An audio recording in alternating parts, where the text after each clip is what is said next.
Isang mabiyayang pagbati sa mga parishioner, deboto ng mahal na Birhen ng Fatima ng Urduha para sa nalalapit na koronasyon pontifikal ng inyong mahal na patrona.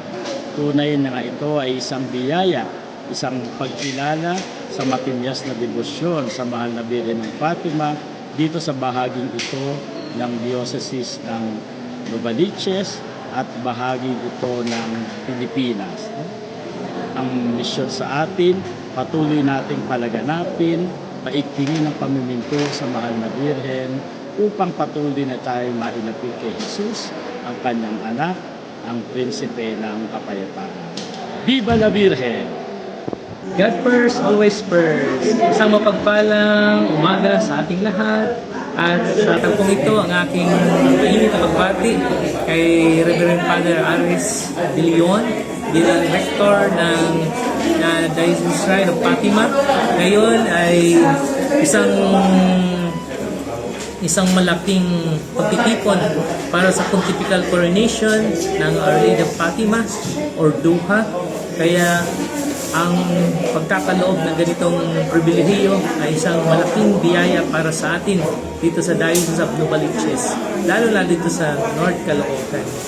Magandang araw sa inyong lahat. Nais ko lamang iparating ang aking pagbati sa buong komunidad ng Diocesan Shrine and Parish of Our Lady of Fatima sa Pontifical Coronation na iginawad ng Santo Papa Papa Leon para sa ating Birhen. Ito ay isang napakalaking biyaya para sa community, sa lahat ng mananampalataya at sa lahat ng deboto ng mahal na Birhen.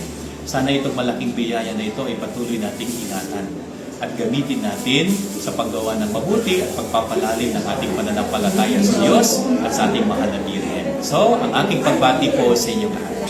Congratulations po sa Diocesan Shrine and Parish of Our Lady of Fatima Urduha, lalo na po sa Pontifical Coronation ng Ina ng Caloocan, ang ating mahal na Birhen ng Fatima. Sabi nga kung siya ay nanay natin, ibig sabihin, siya ay kamukha natin. At yun din siguro yung panawagan, kung papaano naging mabuting tagasunod ng ating nanay, yun din ang magiging gagawain at syempre, ugali ng kanyang mga anak. Kaya muli, congratulations po, lalo na sa isang milestone ng isang komunidad ng ating Diocese of Novaliches. Malaking biyaya sa Diyos ang pagpaparangal sa Mahal na Birheng Maria ng Fatima dito sa Caloocan sa pamamagitan ng pagpuputong sa kanya ng krona ng ating banal na Santo Papa. Pinabati ko ang pamayanan ng Our Lady of Fatima Parish dito sa Urduha. Magpasalamat tayo sa Diyos sa biyayang ito at naway bunuin natin ang mga biyaya na ito at ipamahagi natin ang mga biyayang ito sa ating mga mahal sa buhay, sa ating mga kaibigan at higit sa lahat sa mga nangangailangan. Naway patubayan tayo lagi ng Mahal na Birhen ng Fatima at laging pakinggan ang kanyang panawagan ng pananalangin, ng pagsisisi at ng pag-asa. Muli, binabati ko kayo at naway pagpalain kayo ng Diyos. Para po sa okasyon ng Pontifical Coronation ng Our Lady of Fatima ng Urduha, congratulations po at sana po itong okasyon na ito ay maging simula ng mas malalim na pananampalataya kay Jesus at sa tulong ng ating Inang Fatima. Congratulations po. Congratulations po sa Diocesan Shrine and Parish of Our Lady of Fatima for the upcoming Pontifical Coronation. Ito po ay hindi lamang karangalan para sa komunidad ng Urduha. Ito rin po ay isang palatandaan na tayo pong lahat, lalo sa Diocese of Novaliches, ay talagang may debosyon sa Ina ng Fatima at meron din tayo pananindigan para sa kapayapaan. Muli, congratulations po and God bless you. Isang pagbati po ng congratulations sa lahat ng bumubuo ng komunidad ng Our Lady of Fatima, ang Diocesan Shrine at Parish ng Our Lady of Fatima. Sa darating na May 29, ito po ay tayo po ay magkakaroon ng Pontifical Coronation. Isa pong malaking biyaya para sa komunidad na ito.